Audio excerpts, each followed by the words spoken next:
be hitting this. Oh, recording in progress. So what I do is we think we're running anyway. We'll see how things go. Hopefully everything will be smooth as butter. Because that's how technology works. It's always perfect. It always does exactly what you want it to do.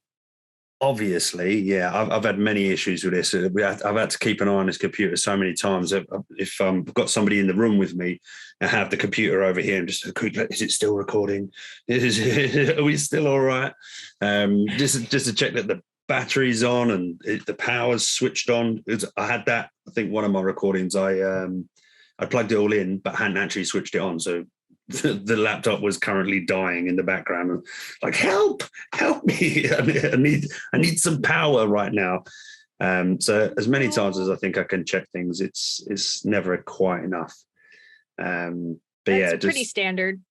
Yeah, and I said just trying to get the kids sort of ready for bed, and then you're rushing around, and they always got something else to say. So just I gotta go. I've got an appointment. I gotta go. So take a deep breath. And that's how we shall begin. So welcome, Melissa. Who's Melissa? Yeah. So my full name is Melissa. I go by Mel or Mo. Mel, yeah, I see that in the background. Very nice. As you can see, currently my studio consists of me being in the garage. I did have a really nice space set up once upon a time, but it got swiped away from under my feet. So it happens. It happens. So you know, we deal with what we've got. So currently, this is garage. Hey, it's better than nothing. Definitely better than nothing. And it's one of them things I've had to sort of get through my head is that perfection is not necessary for a conversation. As long as everybody sounds all right and you have a good communication, then it all works out fine in the end. But anyway, if you wouldn't mind just introducing yourself to my listeners and what it is that we're kind of going to talk about today, and then we'll dive straight into it. All right. So yeah, my name is Mel, which is what most people call me. And I am professionally speaking, I am a senior design lead at an email service provider. So it's a SaaS technical company. We have a software that we do, and then I work in the department that actually designs and builds stuff for our clients. So I have a super high stress, very hectic, busy job, 40 hours a week, sometimes more. And then after work, I currently am podcasting. We have a true crime podcast called The Squonk and the Hag, which I run with my friend Kraken. Yeah. We go by our streamer names. So I'm Mo in that regards. And then I used to stream for a while. I streamed for about 2 years doing video game streaming, but it turned out that it was very, very, very, very bad for my mental health. It was long hours, super high stress. I put a lot of internal pressures on myself. So it was really not healthy for me. So I actually kind of diverted, and I really discovered a love of podcasting when I did that. So it worked out. It was a really good segue. It was a good step to it.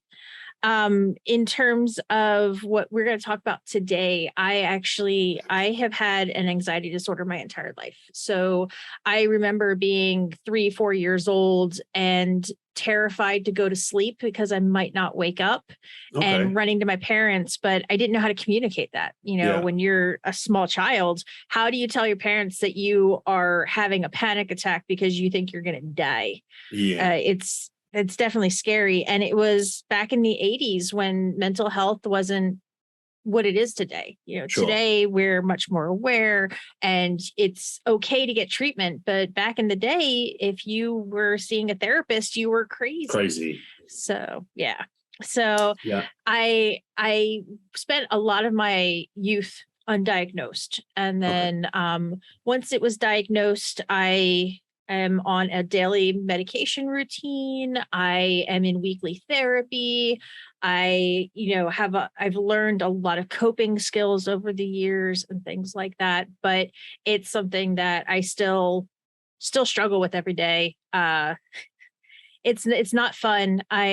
Working from home, and I hate to say this, but the pandemic for me kind of was, I don't want to say a good thing. It wasn't a good thing. It wasn't a positive thing, but it led the world into this work from home, remote mentality. Yeah. And I don't have to go into the office every day. I can have my bad days in private. I can, I have cats who are kind of therapy animals a little bit. So, that working from home thing has really benefited me, Sure. even though it came from something catastrophic and horrible.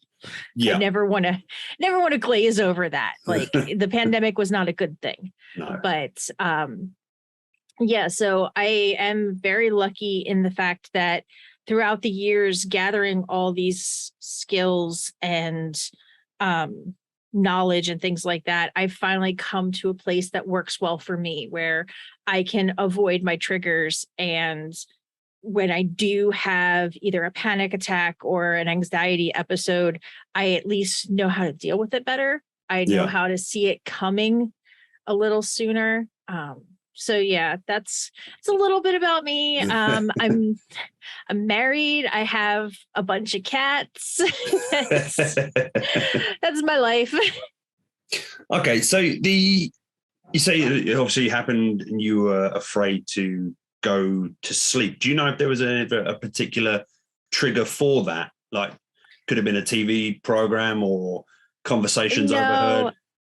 They've actually, through like all the doctors and stuff like that, they've determined it is a genetic condition. Both my parents have issues with anxiety. My brother and sister do. And it is just a chemical imbalance in the brain. Right. And unfortunately, I pretty much normal stressors are like really bad stressors for me. Really bad stressors for me are like really bad stressors for people are kind of catastrophic for me. So it's just like this raised chemical level of I forget what it is, but whatever triggers the fight or flight.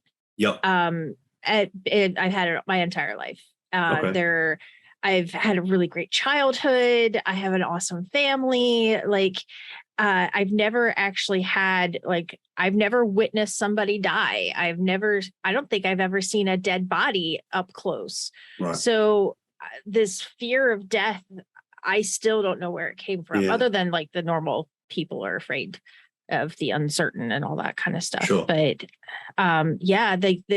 nobody, that's what's kind of scary when it's just genetic or chemical based is you can't just pinpoint and deal with that thing that happened. Yeah. No, it's something that I heard a little while ago was about like kids being afraid of the dark and the monsters under the bed. Is that inbuilt or ingrained thing into our DNA of being afraid of big cats when we were younger, like thousands of years ago, when everything was trying to kill us. So we had that natural thing ingrained in us about death and protecting ourselves from monsters in the dark, because being dark meant you're probably going to die unless you snuggled up in your cave and all boarded up and stuff. And say boarded up like you had wood, and nails and hammers available in the caveman period times, whatever you want to call it. And the same for, like I say, like even falling, along a big fall is going to kill you. You don't need to test that theory. You already automatically know at the cliff's edge, if you go any further, you're going to cause a problem. So I assume we have a few of those things built in that protect us, but yours is obviously just ramped up to a point where it causes that anxiety. Did it ever stop you from doing anything else as a kid? Anything you think that you could have missed out on because of it? The biggest thing that I've missed out on my life is social. That's what's the big, I have like really bad social anxiety. I already have this natural anxiety and this ramped up fear of everything.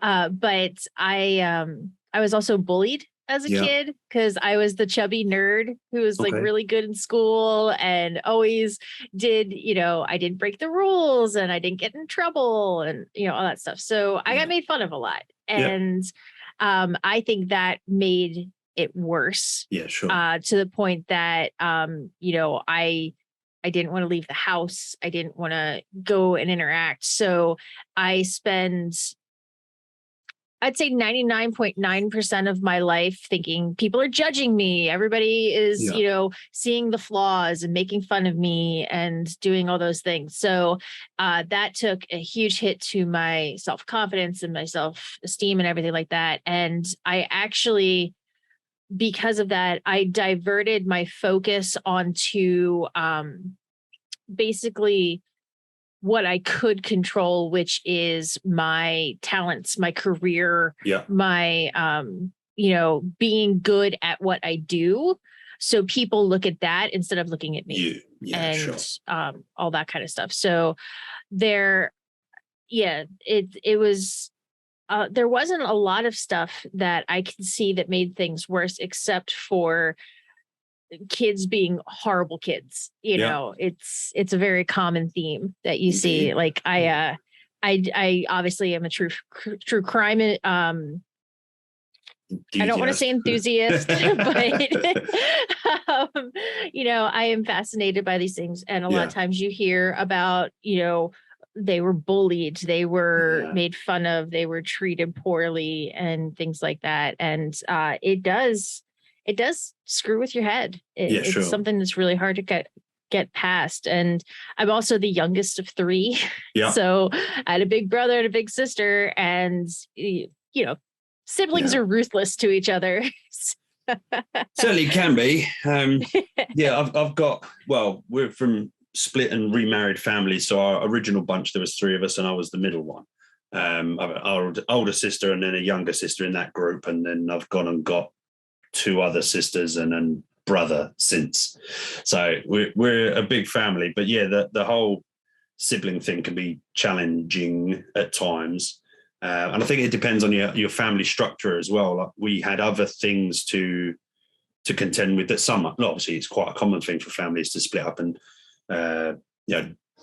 divorce and remarry, and then you have all the custody battles and things like that.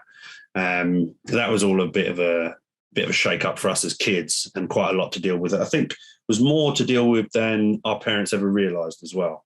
I don't think they quite realized how much that would have affected us. But I'd say I went through the schools, the bullying, the same thing, where you're intelligent, you want to do good, you want to turn up, you don't want to cause problems. And that in itself is a problem for children who do want to be a problem. So I understand the bullying thing and the being judged and judging yourself on other people's perception of you as well. I dealt with that for a long time. Even up until fairly recently. But I know for me now, I no longer care what people think of me.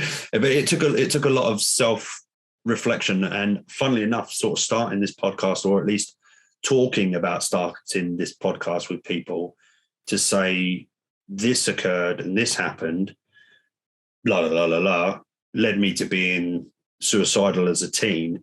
But since telling people that and telling my parents that and speaking to everyone I meet about that, it has opened my mind to some of the problems that I had. Namely that a lot of the memories I had are kind of distorted as well. But so the bullying thing is a hard thing, especially say with that anxiety thing. Let's say ramped it up even further. And it's not nice to feel judged all the time for everything that you do. I am.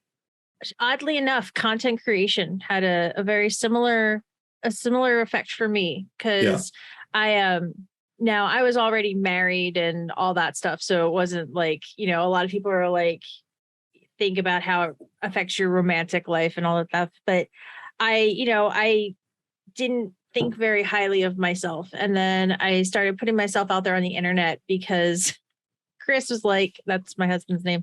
And he was like, I worry about you because you don't leave the house. Yeah. I was like, oh. So I tried to find an avenue for it. And then once I got out into YouTube, Twitch, now podcasting, I started meeting people and finding some of my own worth that I didn't realize, because we never see ourselves the way that we are. No. We see ourselves how we think other people see us. So like I see you on the screen and you look like this cool put together like chill dude with like tattoos and a cool hat and all that stuff.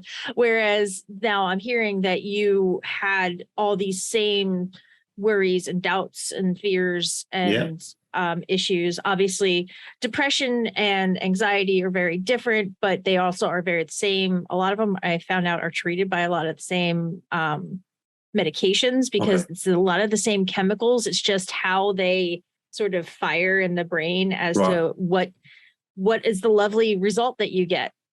And by lovely, I mean awful. But yeah, it's actually interesting how it really changes you. I know slightly different from you. When I started getting into content creation, I started learning how to do makeup. I started learning more about I guess physical presentation. So learn how to do my hair better and, you know, what haircut fits my face and all that kind of stuff. And, you know, looks, everyone always says it, looks don't matter. But when you look in the mirror and you see yourself and you're like, oh, I don't look like an absolute train wreck today. You feel better about yourself. And it starts building that confidence up. Yeah. And when I at work, I do a lot of public speaking, a lot of presentation to our clients and things like that. So I will do calls with our clients. I have presented on stage to our clients as well as to the company and stuff like that. And I think a few years ago, I wouldn't have been able to do that. Or I mean, I could have gone up on the stage and talked, but it wouldn't have been good. Yeah. Whereas once I really learned all of this stuff that went with content creation and internet presentation and things like that, it has slowly helped me build that skill set repertoire. So it still isn't a focus on what do I look like? What do people think of me? You know, what do I sound like? How do people hear me?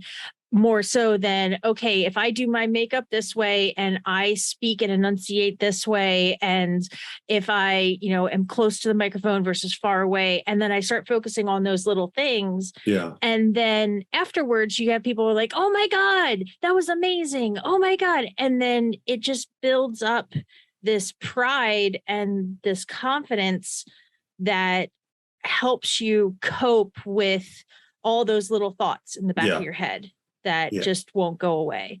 So I pretty much in the front, I keep all the good stuff. And then back there, I'm just like, just go away. No, that's really good that has opened that up for you, like the content creation thing and finding a way that you can present yourself that makes you feel so much better as well about it. It's so easy to judge yourself on, say, your appearance compared to others, especially in a modern world where everybody is presenting their best version all the time. I try to my best on any Instagram or whatever to always show the mess that I create. You know, if I'm at jiu-jitsu or I'm at the gym, I'm a sweaty, ugly, drippy, bloody mess, you know, because it's reality. My reality is I have 2 kids that try to stay up as late as possible, that don't want to do their homework. And yeah, we have a nice, happy household, but things do go wrong. Things do get in a mess. And I wouldn't use filters for my face. Every now and then we might put a filter, but it's a comedy version filter, not like, look at me with my perfectly chiseled jaw, because it's not. Look at this thing that I photoshopped for 6 hours. Yeah, I've spent 6 hours presenting this one photograph. But yeah, so that's not me. And I want to make sure, obviously, my kids are well aware that there's a lot of social media that isn't real. They don't have social media because I don't think it's not right for them. My daughter's 11. It's still not right for her yet to be having social media from my perspective. Yeah. Because it is quite a harmful thing, I think, with the way people comment, the way people abuse each other, and the way you say people present themselves. You can make an awful lot of money doing this if you look this amazing for for all of 10 seconds, watch it sucking your gut in and poking your chest out and clenching all your muscles for all of 10 seconds. But yeah, the content creation thing for me is, I sort of suddenly realized a little while ago that I've kind of always had a camera in my hand, probably for the past 20 years.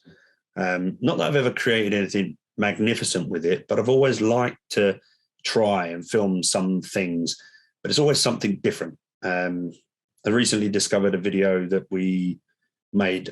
I went to work in Mallorca, in one of the Spanish islands, when I was 18. And me and my roommate filmed a lot of the silly stuff we got up to. And we've just both rewatched that video for the first time in almost 20 years.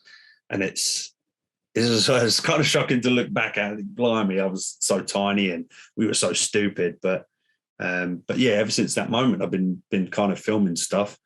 And I enjoy doing it. I just don't have that one thing that I'm dead good at. Because I like to just experience all sorts of stuff. But yeah, so the podcasting thing's a new thing, but I wanted to talk about my problems, and in doing that discovered a lot of people share a lot of similarities with those things, and finding that talking to people and sharing, I think, could be really beneficial. And if it can help anybody out there with making them feel like they're not alone, that's, to me, a huge benefit, and say some of the feedback we're getting so far is good. So here we are. We're going to keep going, and we're going to keep talking about these things that try to hold us back. But as you are proving in the way you're speaking, is that you are finding a way to bring yourself above it and doing something that's really cool, like with the streaming and podcasting and speaking live on stage. I assume someone with anxiety must be incredibly difficult. Yeah. At the beginning, it was terrifying. Because you do have to put yourself out there. Yeah. But I did a little bit, you say about talking about your mental health and exposing that you aren't perfect, that you aren't, there are issues. I mean, I guess the analogy that kind of comes to my mind, because we're redoing our bathroom, or I'm redoing our bathroom, and my husband's standing there saying, that looks really nice. Yeah. But like, people see the end photo with the nice floor, the wallpaper, the decorations. They don't see that right now I don't have an upstairs toilet because it is in pieces on the floor because my husband fixing it. Yeah. Like, so trying to go out there and show those pieces that are torn apart and broken on the floor. Like you said, you go on your social media and you show pictures of you real. Like, this is what is happening. This is what's going on. That I tried to do the same thing. And that also has helped me cope with it.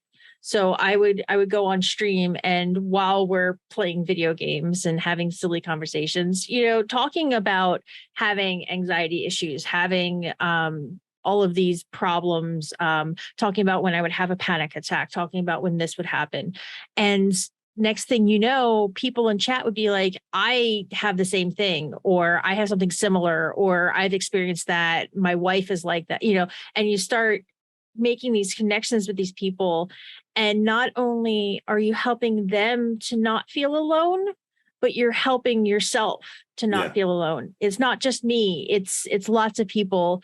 I know when celebrities come out, I guess a few celebrities have come out lately of having anxieties and having anxiety disorders. I guess that singer, Camila Cabello. I can't say her name.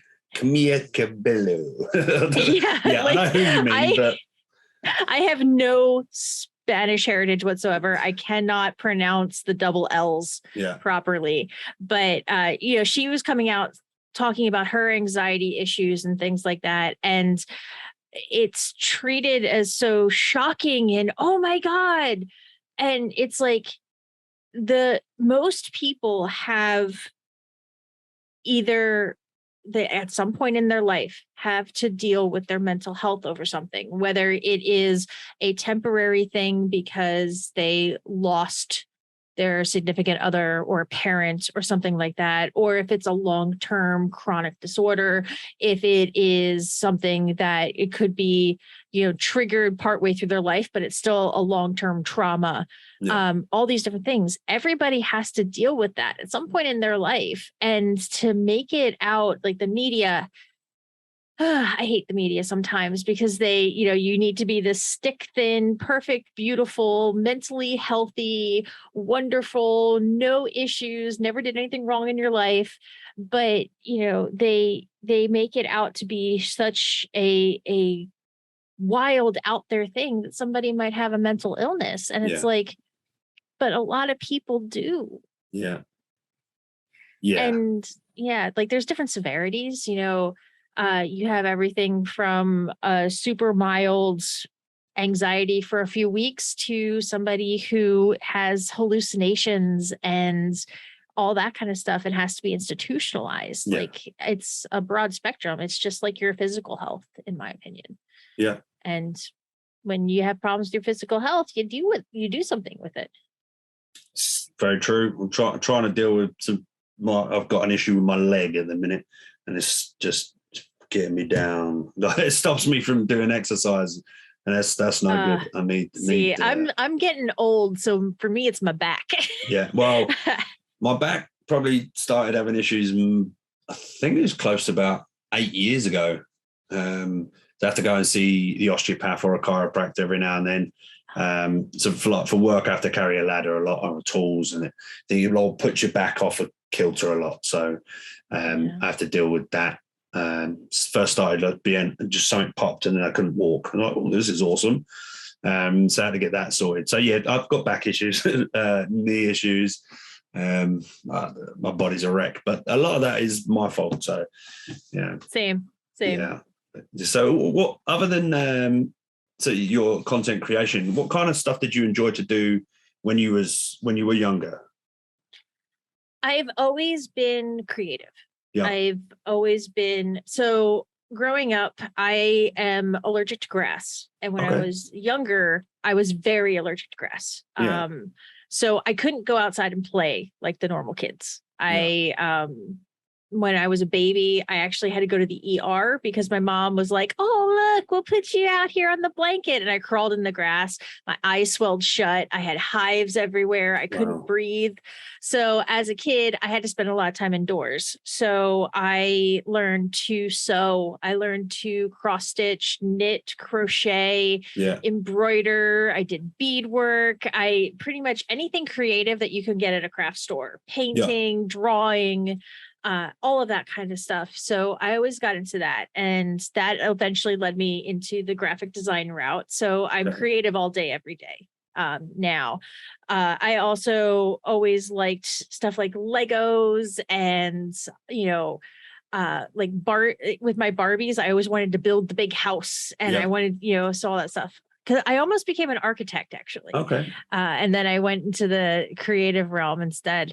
But I always had to do something creative. And then part of the anxiety is I always need something to do. I always have to have something in my hands, or else I do this all the time. I talk with my hands a lot. So I took up, especially once I started getting diagnosed and figuring things out. So when I sit, I can't just sit and watch a movie or sit and watch TV. I have to be fiddling and doing something. So that's when I really got into knitting.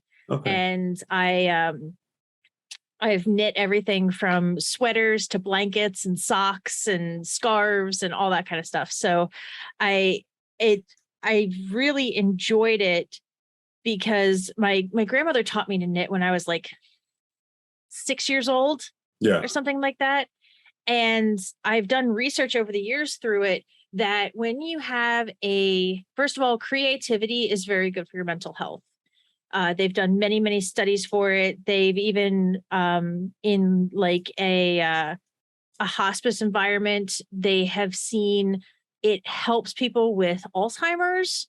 For it's temporary. It's not a long-term solution, but when they do any kind of creative activity, it changes their brain chemicals. Yeah. It actually is such a good thing.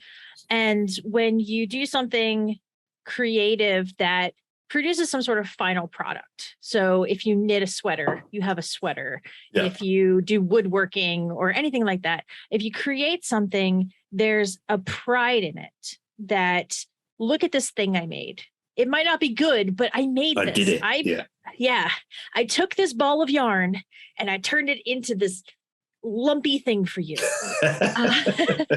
And it creates a sense of pride, which boosts your is it serotonin? Yeah. That's the sleepy one. Is that the okay? Serotonin's the happy. I always confuse serotonin and melatonin. Right. So it boosts your serotonin. Yeah. And then when you get that boost, it makes you feel good. So you do it more and you do it more and you do it more. So I've always done something where I come up with a final result. Whether, you know, when I was the kid, my mom's a seamstress. She is like one of the greatest tailors I've ever met. And it's nice because if you need something done, I don't have to pay for it. But she taught me to sew. She taught me to make doll clothes when I was a kid. And I would do that. And it was fun. I never got into it the way she did, but that was another thing that I would, you know, make dresses for my stuffed animals. I'm a huge hockey fan. Yeah. And John LeClaire from the Philadelphia Flyers was my favorite hockey player. Okay. And I had a stuffed teddy bear that I named Johnny LeBear instead of Johnny LeClaire. Okay. And I made him a little hockey jersey and I embroidered it and everything like that. So it was, you know, things like that kind of got me through. And it's stuff that, you know, I would just be able to sit by myself and create things. And I mean, that's still kind of what I do. Like all day long, I sit here in my office at home and I create stuff. And it creates, like I said, that sense of pride. I'm very proud of the things that I do. I'm very proud of the work that I do. The creative stuff that I make. Right now I'm on this slipper sock kick where I've just been making like 1 million pairs of slipper socks to wear this winter. Right. But it's like, I don't know, it's one of those things that it makes you feel good. Yeah. And I have a friend who does acrylic paintings, and she always sends me pictures and like DMs and stuff on Discord, and she's like, I did this and I think it came out okay. And I'm like, it's beautiful. And it's like, you have so much fun doing it. So like it's like the drip art where you swirl the stuff and all that stuff.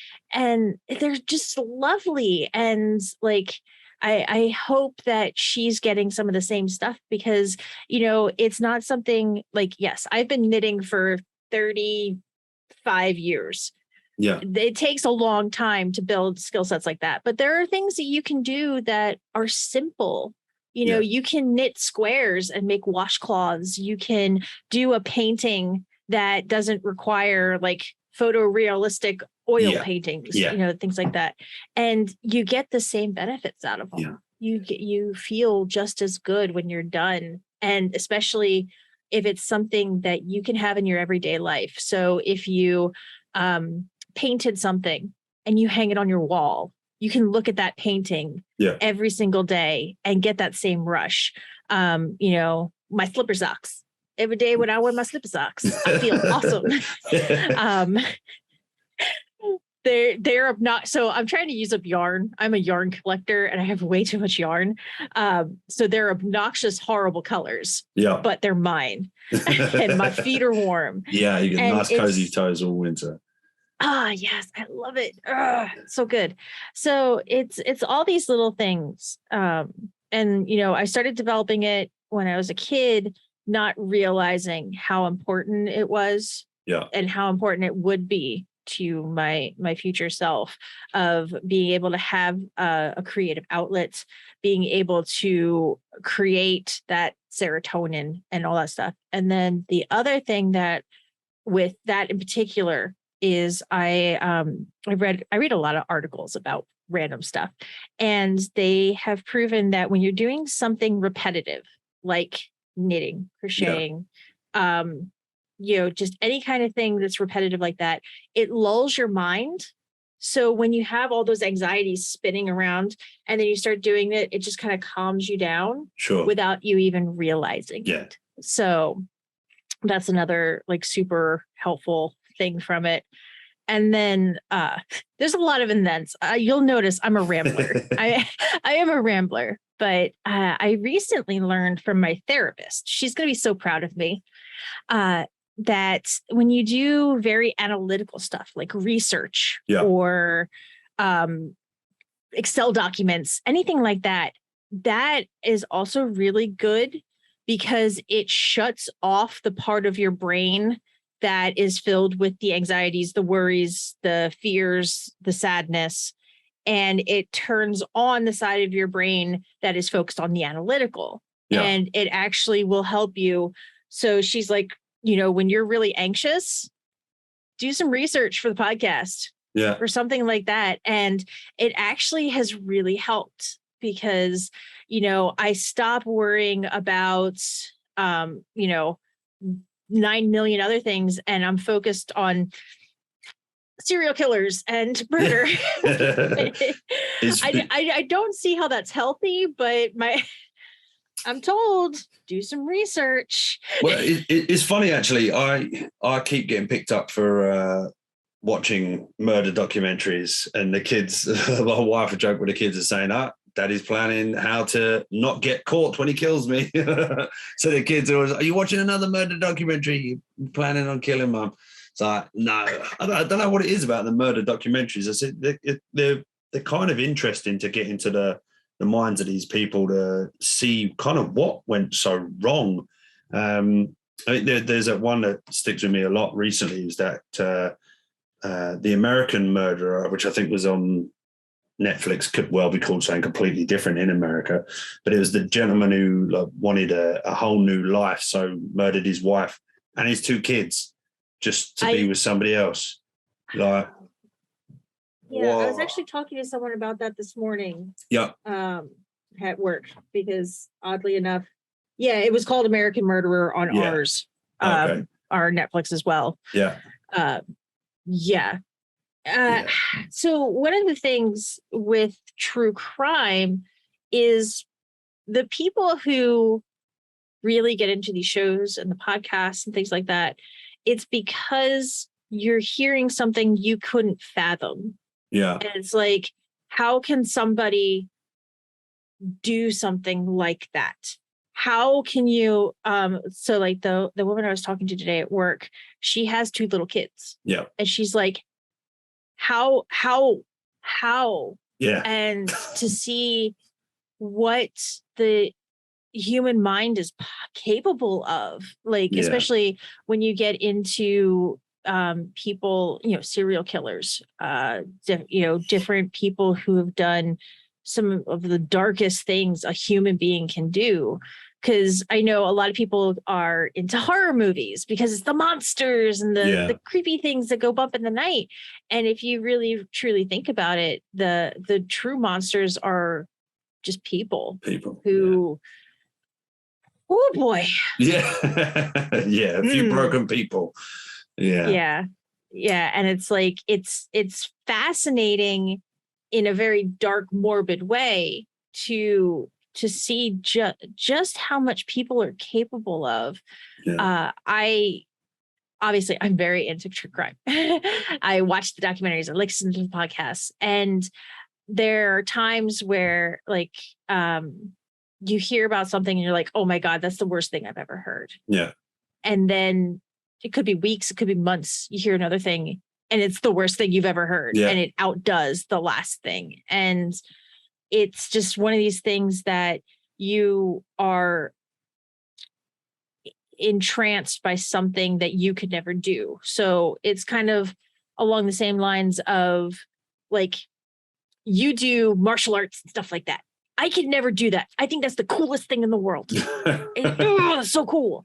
But it's not something that I have ever done. And yes, if I wanted to train for years and years and years, I could probably do it. But to me, it's fascinating that you're capable of that. Yeah. And this is just like the dark alternative of, holy crap, that dude that you just talked about killed his wife and his 2 kids. Yeah. Like nothing happened. Yeah. And it's one of those things that we are fascinated by the things we can't explain. Sure. And yes, mental health comes into a lot of those stories. Head injuries often come into them, especially with like the really, really bad ones. But it's just one of those things that we get oddly fascinated by it. But then we're like, oh, that's probably shouldn't be into this, but let's watch another episode. Yes. Yeah. Yeah. I've found myself watching quite a lot. There's I Am a Killer. Been watching that series. A few of the I Am the Killer ones, though, some of them are obviously a lot of them are kind of spur of the moment things, not necessarily serial killer whatnots. Some of them are accidental, some of them, just kids on drugs and whatever and spending their life in prison. But they're interesting to, you see a completely different side of that mentality, what type of people are out there. But I do enjoy watching them, and it's like that, just that curiosity, I suppose, and the fact that listening to it, like, how have you just managed to do that and completely don't care, just wiped it from your brain and just cracking on with your day like nothing happened. But yeah, true crime. So, do you have a favorite of a true crime event type documentaries that you go back to? I'm gonna write a note down. I'm gonna see what it is. I'm a serial killer person. You're a serial killer person, that came out very bad. I am not a serial killer. I'm a serial killer. Big pause. How do I get out? It is those people that just can't stop. Yeah. Now I did recently, it's actually, I haven't recorded it yet, but we have an episode coming up where I looked into a local true crime. Okay. And it was just a one-off kill, but that one kind of like, it was like a gut punch to me. Especially since, because it was local, I was able to, like, the local newspaper had all kinds of stuff like that. And I was actually able to like see what the victim, like his past, and, they're like, he was the sweetest guy on the planet. And like, they just talked about all these great things he did. And I was like, okay, I actually had to stop researching a few times because I was crying so much. Right. But in general, when I'm like, I want to throw on a true crime documentary, I'm going to go to like Gacy and Ramirez and Bundy. And, I watch, and even though I know the stories, like I know what Gacy did, and I still watched the new one, and I watched the new one. Yeah. I also, I guess second place would be cults. Okay. I have odd fascinations with things, but so like, I'm always fascinated by the serial killers, and every time I learn of a new serial killer, I'm like, oh, I gotta find more out about that. Like, I just recently did a ton of research on Alexander Pichushkin in Russia, who that was in the 90s, I think it was. And then, but then like next to that, the Manson cult, Jonestown, Heaven's Gate, all those types of things. And I don't know why, just it's something about the scale of it. When you have someone who, they didn't just kill once, they killed 60 people. Yeah. And it's like, and then like you said, go on with their life like nothing. Like, it's like, oh, yep, just killed that dude. Buried him under the kitchen and forgot to make dinner. Yeah, well, like there have been ones where they would like literally kill someone, go to the kitchen, make something to eat. Yeah. And they'd just be like eating a sandwich. Yeah. Yeah. And it's like, I guess like for me, it's crazy because like one time I hit a squirrel with my car. It ran out in front of me. Yeah. I couldn't stop. I had to pull over because I was crying because I hit a squirrel. And we're talking about a person who has family, maybe kids, brothers, sisters, parents, grandparents, and like acting as though it didn't matter. Yeah. And it's just, it's insane to me. And then to do it once is enough, but to do it again and again and again and again. And like a lot of them had head injuries that you can kind of explain it, but not all of them did. Yeah. And it's just like, what possessed you to be like this? Yeah. What could have possibly driven you? And a lot of them, like if you look into their backstories, I always like doing a lot of like in-depth research into their past as well. And a lot of them do have bullying in there. They do have broken homes, abuse, sometimes really, really bad abuse. But it's like, what could have possibly made the wires in your brain misconnect that bad? It's insane to me. Absolutely. Yeah. Insane. I think again, that's one of them things that sort of has been highlighted to me, is that you think that you've got things really bad, and then you look at other people's stories and go, actually, as much as it felt awful, it really wasn't that bad. You know, like when I struggled with bullying and had to have a 2-mile walk home to what felt like an empty house, to then get up in the morning and do a 2-mile walk to school every day, knowing that I was going to be miserable. So that whole process of a whole day just felt awful. You're going home to be lonely and you're going to go to school to be lonely. But then to find out I've got a couple of friends who, well, one of them so far has been on the podcast, another one I'm due to speak to, who had things so much worse, but you never knew. You just didn't know. You know, the reasons they behaved the way they did because they had, violence and abuse at home that you just weren't aware of. And in speaking to, let's say, one of my friends on this podcast, just to realize what he was going through when we were good friends at sort of 8 or 9 years old, was really horrible to listen to. And think, he had a sleepover at my house and was worried at my house that somebody was going to hurt him in the middle of the night, so he couldn't sleep. And it'd be worried that his own friend, like myself, would hurt him or do something to him, or my dad would, and never knew that he felt like that while he was there.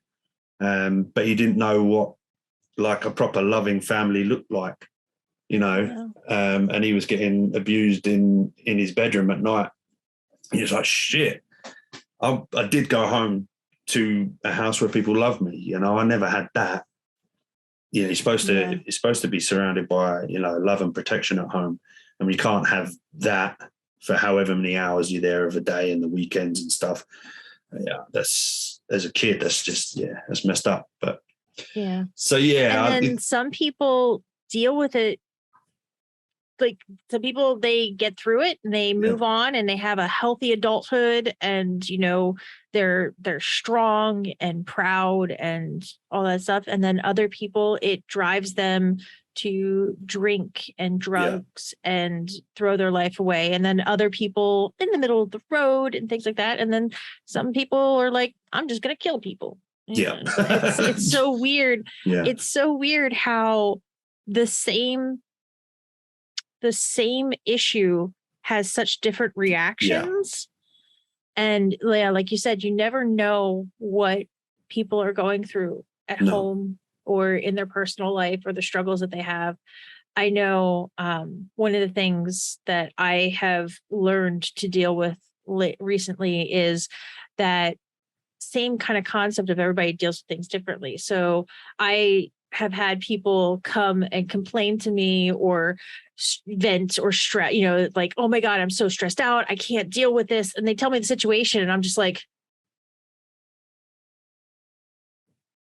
why are you so stressed? And then, I've always been very compassionate and kind to everybody, no matter what they say or what I think, I'll keep it internally and be like, oh, I'm sorry, I want to help you through this, everything like that. But then internally I'd be like, why are you stressed? I have it so much worse. And then realizing that to them, it feels so much worse, even though it might not sound it to yourself as bad. Yeah. So it's like finding all those different balances and levels and things Yeah. like that, and maintaining the ability to be compassionate and Yeah. caring and strong for those people in your life, even though you yourself are suffering, even Yeah. though you are going through something awful.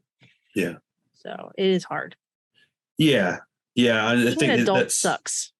yeah, yes. Yeah, it does. Yeah, we have a lot to deal with. But and that's again a thing as a kid that you don't understand, you know. So I was so oblivious to the things that, say, the times I thought I was alone, in talking about it, realizing I wasn't. But the people I thought weren't giving me any time knew that if they approached me about my problems, I'd tell them to do one and I'd run off and then I wouldn't talk about it. So they had to wait for me to open up. And they knew that. But I just think there's no one around, no one listening, no one cares. But that's not true. But that's what, say, me opening up has like highlighted, that people were there and they did recognize and they did notice, but they also knew that they couldn't just approach things because I'd shut down. So speaking about it, to me, I think is really important. And I think it's really important for everybody to address it with somebody and speak to somebody, anybody. You know, holding things in really doesn't help. And speaking really, say, highlights that you, one, aren't alone, and two, your memories might not necessarily be true or twisted, because I think they say, like, yeah, your memory is only as good as the last time you remembered it. And if you put a little twist on it each little time, or somebody interjects with a bit of information that's a little bit twisted to what you had, and then your memory is constantly changing over years. And it's not until you sort of get the truth and try and look at things from a different perspective that you can see things differently and kind of unravel them a little bit, which is, say, it's helpful for me. So your daily routine there for yourself to be able to get up, get ready, go to work and speak so like confidently in front of people, what do you have to do from morning to night? It actually, a lot of it starts before bedtime. I take my daily medication right before I go to bed. Yeah. So that by the time it gets into my system, it's the strongest when I wake up. Right. Okay. So like it's a small dose. So the way anxiety medication works is you get a small dose every single day to keep your levels balanced. Okay. But obviously while you're ingesting it, the day before is kind of fading away a little bit. So I make sure I do that before bed. So I have like a very strict routine with that. I also take my vitamins that time. And then I am a person who does not like to get up early. So because I work from home, I start work at 8:30, which means my alarm goes off at 8:15. Yeah. So I just roll out of bed and plop myself in front of the computer. But I make sure that unless it is absolutely necessary, I do not do any meetings or talk to people face to face until at least a half hour, 45 minutes into the day, because I have to mentally prepare myself, and wake up and drink caffeine. But I can't like just turn it on first thing in the morning and, deal with that. So I make sure that I schedule things appropriately. And then I also, for me, almost every single time I'm going to be speaking to clients, speaking to whatever, I have advance notice. So the night before, I look at my calendar. I'm like, okay, I have this call. I have that call. I got that meeting. I'll do this thing. And then I start mentally preparing ahead of time. And I start thinking about all the different talking points. And this is probably why I sleep like crap, but I'll be laying in bed and being like, okay, I gotta make sure I talk about dark mode and I talk about this and I do that and yada, yada, yada. And then I mentally create like a script in my head. And then when I hop on the call, I already know it. And I'm not like right now it's a lot of rambling because trying to find.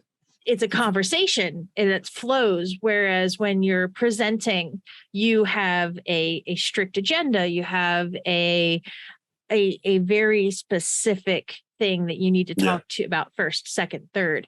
So then I go into that planning phase and I really plan everything out, bullet points or notes or anything like that, so that when I go into the situation, I guess a really great example is, it was in April. I had to speak at our company's conference to 100+ clients.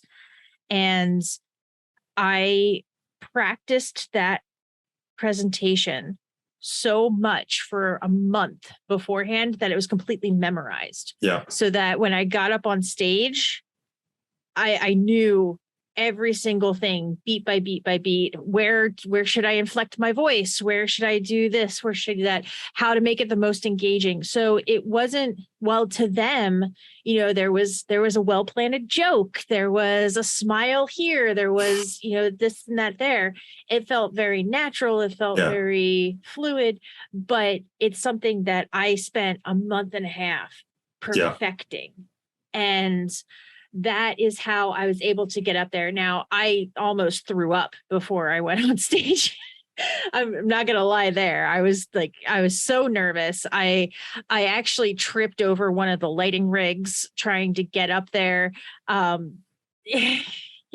but yeah. But when I was there, when I was present in front of the clients, they didn't see any of that. Yeah. They didn't see me in my hotel room going through the presentation 90 times. They didn't see me struggling to eat breakfast because I was so nervous. Yeah. All that they saw was this person who knew this presentation beat by beat by beat. So I'm a planner. Yeah. And that is how I get through it.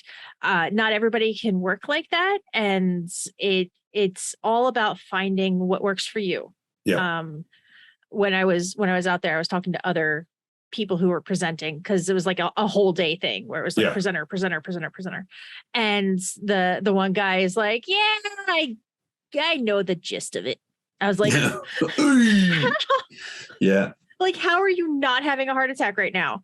One of the presentations, they finished up the PowerPoint 15 minutes before their presentation. And I was like, my PowerPoint has been done for 2 months.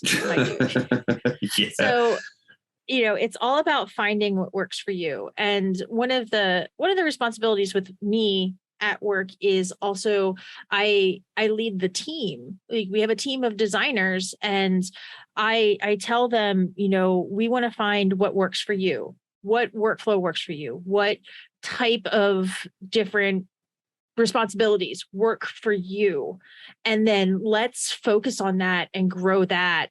And if you like presenting, let's work on your presentation skills. If you like documentation, let's work on your documentation skills and grow those skill sets that you like, that you are good at, that you enjoy, and help elevate you with that.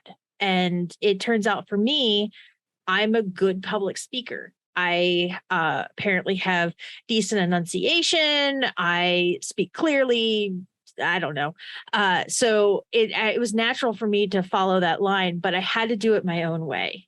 Yeah. And that is through that research, that preparation, the document, pages and pages and pages of notes and note cards. I think I had 100 note cards, but I wasn't allowed to have them on stage. So I was just like, through all my note cards going real quick.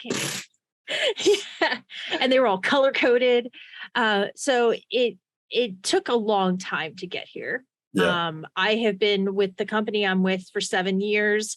I've been in the industry for 15 to 20, something like that. I don't know. I'm bad at math, but it took me a long time to figure out how to take who I am and the way that I am and make it work.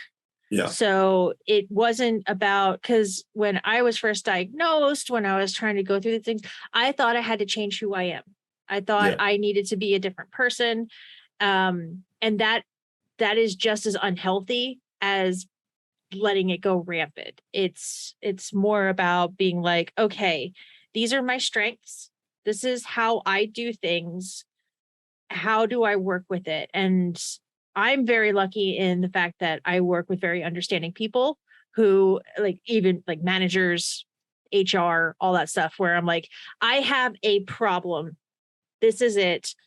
And they are willing to work with me on it. But a lot of it is working on it yourself as well. So finding those little things that can make you appear normal, I guess would be, so there are people that they just can go up on stage and charm everyone in the world. But then there's other people who it needs to be months of work to get to that point. And it's understanding that I'm not Steve Jobs. I'm never going to be that. But I can go and do this thing. Yeah. I can do it this way and get similar results. Never going to be just Steve Jobs. Never going to be able to do that. But, it's all about a lot of self-reflection and self-knowledge. And I know the biggest struggle is denial and lying to yourself. Yeah. Because I'm really good. Like, I'm a terrible liar unless it's to myself. Right. So it's getting past that and being like, you know what? That's not true. That's not true. I can do this. I can do this. And just having that internal struggle. And when you are able to win that fight, because no matter what, the whole time you do it, your mind and your brain is going to tell you can't, that you're going to fail. It's going to go terribly. You're going to, misspeak. You're going to misrepresent the company. Somebody's going to sue you because it was so bad. Oh my God, that guy thought your presentation was so bad. He choked on a thing of water and he's now dead. Like, your brain spins and spins and spins. And you think of all of the worst case scenarios and you have to be like, okay, now you're just being a little crazy. Like, you just got to tell yourself, okay, just let's be real here. Yeah. Calm down. I know I started, I don't do it all the time, but there is a little, I guess, game or trick or whatever, where you do best, worst, probable. Okay. And you think best case scenario, it's perfect. Worst case scenario, probable outcome. Yeah. And then you kind of focus on that, and it helps you kind of get that clarity of, okay, so it's probably not going to be perfect, but I'm probably not going to make the whole entire planet explode. Yeah. So now what's probably going to happen? Probably going to go okay. Probably going to be okay. And, I've started doing that as well to kind of help me rein in all of that panic and all those thoughts. Sure. To try to do okay. Yeah. Well, I don't think any of us can achieve, total perfection. And I think that's a big thing you have to say, let go of yourself is, perfect doesn't exist, because there's always some element of error somewhere.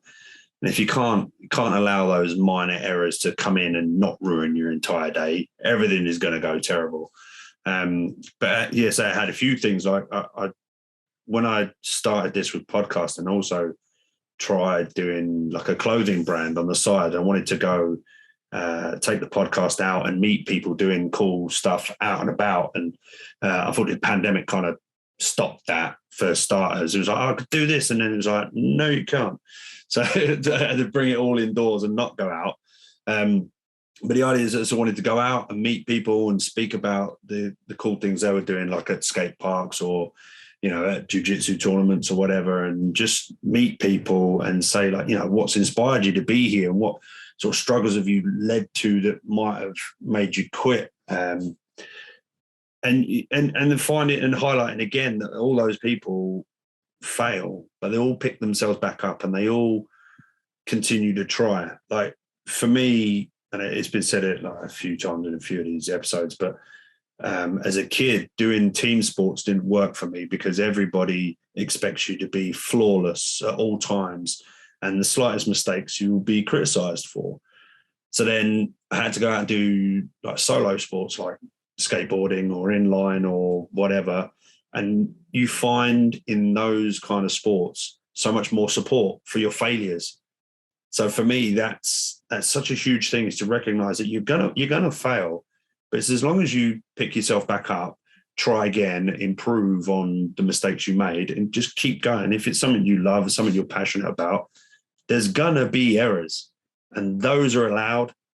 So yeah, you got to try to not take yourself too seriously and expect too much of yourself, because things can and will go wrong. But you shouldn't give up. You shouldn't quit. And with the right people around you and the right support, those failures will be like, I saw what you did wrong there. But if you just try this and you go, awesome, thank you very much, and move on and try again, and hopefully, improve. But yeah, with the clothing brand thing, it was like, right, well, I need to have like 10 items in the shop. The website has to look perfect, because otherwise no one will come and no one will shop again. And yeah, just sort of like bring it all back again. Just realize you've not got the funding of someone like you say, like Steve Jobs and Apple. You can't put all this money into media and advertising and having the perfect product straight away. You got to start from something. Hence the whole fear thing started. I noticed the hat. It's the hat. Oh, got it on the mug as well. It is that. I think to be afraid is fine. For me, again, with the extreme sports and solo sports thing, is if you analyze the issue and the danger, you can approach it in a safer manner. If you're not afraid of it, you're going to do something reckless and something's going to go wrong.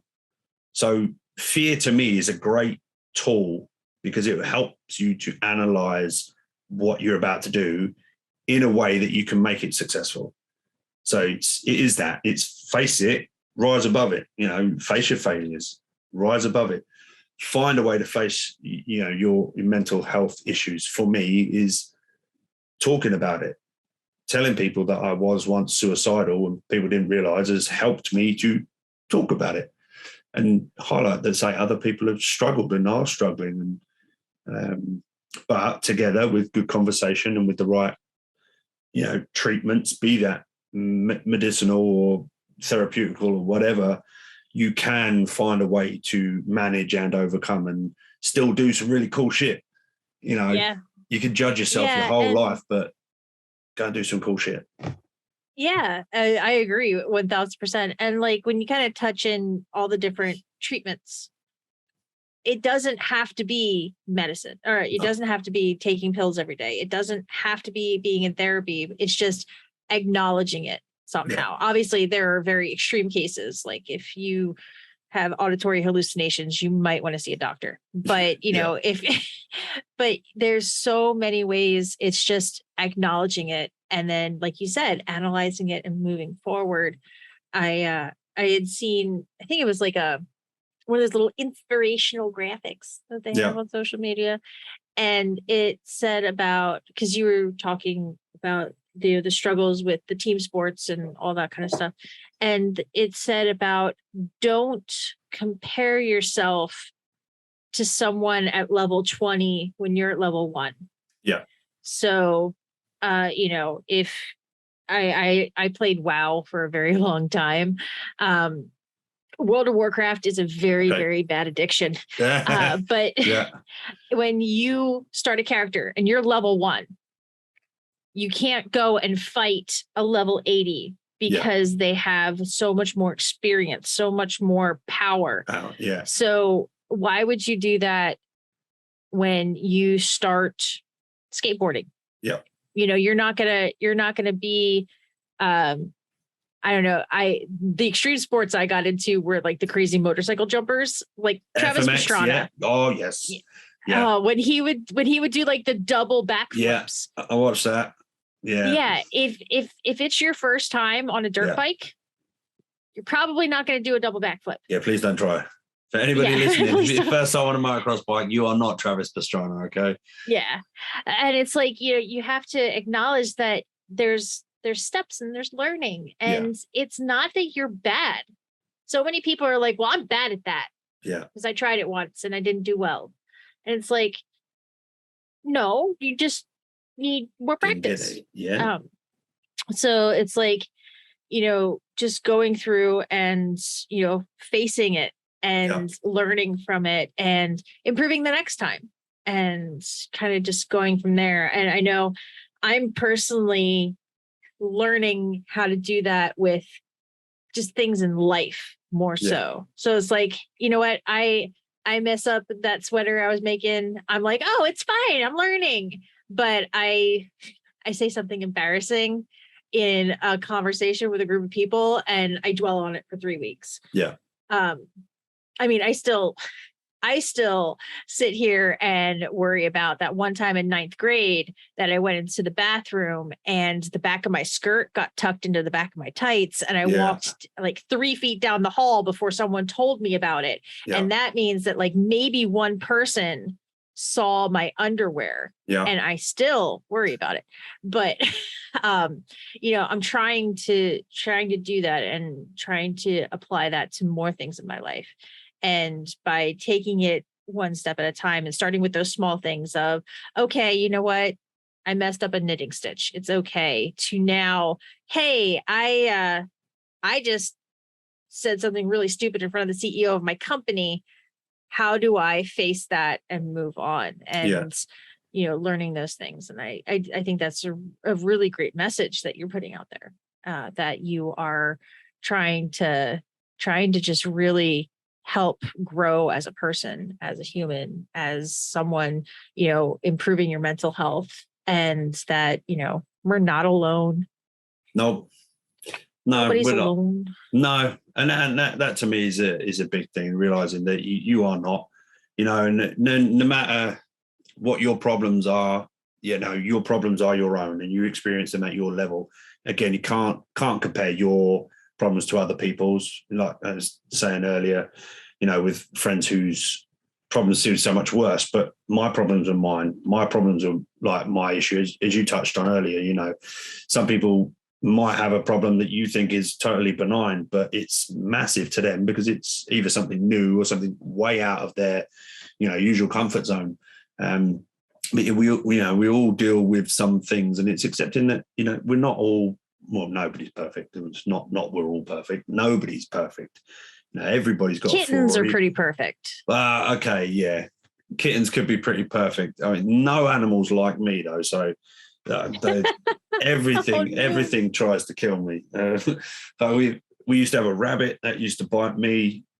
Didn't mind the kids, but always bite me. We've got birds at the minute. They bite me. Just animals, I think, just don't like me. I'm either See, I'm tasty. the opposite. Animals love me. Yeah, well, there you go. It would be a bad idea to have a house full of cats if they didn't like you. Although we do have one that just bites everyone. She's not a very kind animal, but she's really cute. Yeah, cute. Yes, it's one of them little horrors, and it's so cute. Gonna chew your legs off if you come too close. It's that false persona, isn't it? Like looking all nice and cute and sweet, but really, it's a bit like my daughter. She'll bite your head off if you're not careful.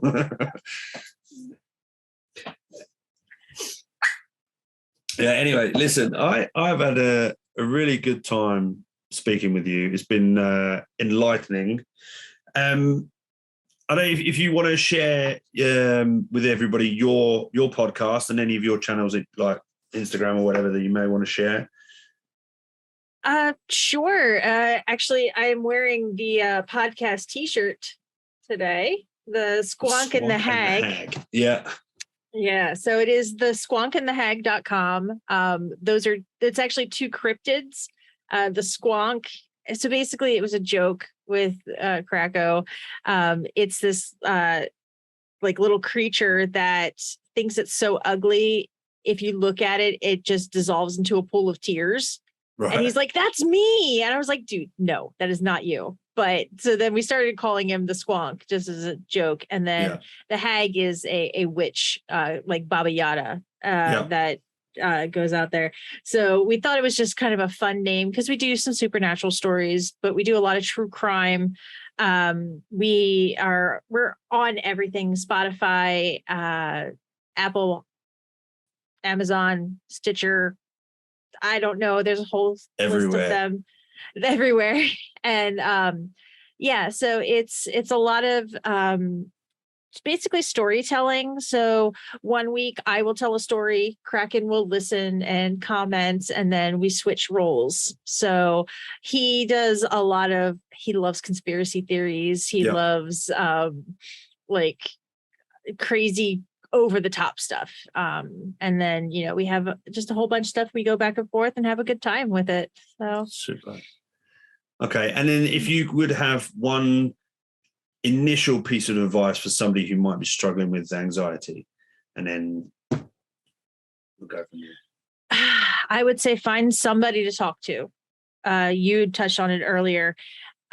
For me, I went the route of therapy. And I love my therapist. She and I feel like we're just sitting in the living room gossiping, but the gossip is about my life. Sure. But it doesn't have to be a medical professional, especially if it's not super severe. If you are suicidal, if you are having a crisis, seek professional help. But otherwise, if you just have a lot on your mind, you're stressed, you're worried, you're sad, you're down, just find somebody that you can trust, that you can talk to, because talking about it oddly solves so many problems. And,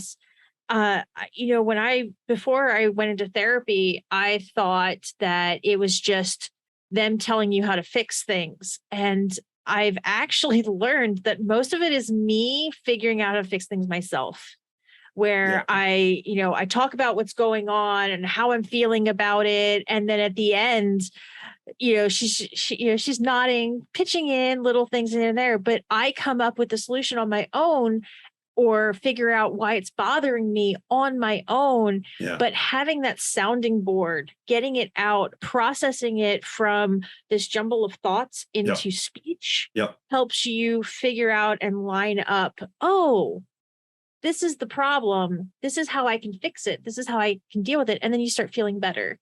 So I would say the number one piece of advice would be find somebody to talk to. And if it is a doctor, if it is a professional, that's fine. There's nothing wrong with it, because there is still, it's better than it used to be, but there is a stigma about mental health and getting treatment. Or if it's just your best friend or, anything like that, just find somebody to talk to. It's exactly that. Find someone to talk to, lay your cards on the table and get it out of your mind so that there's somebody else, like you say, to bounce those thoughts off. And a lot of it, like you say, unravels itself for yourself once it's out of your head. I think a great piece of advice and an excellent conversation. I've really appreciated it. Thank you very much, Mo. Of course. It was excellent to meet you. I hope we get to speak again sometime soon. Heck yeah, you can always hit me up. So this was fun. I shall be checking out the podcast and listen to some of them crimes, because I do like a bit of crime. It's oddly fascinating. Sometimes I worry about myself. Sometimes there's a cross-stitch sampler on my wall that says, "Leave me alone. I'm listening to true crime podcasts." Right. Okay. There you go. Go and listen to some true crime podcasts. Sounds like you have a lot of fun. Thank you very much, Mo, for joining me. And I'll speak to you soon. Of course. Thank you very much.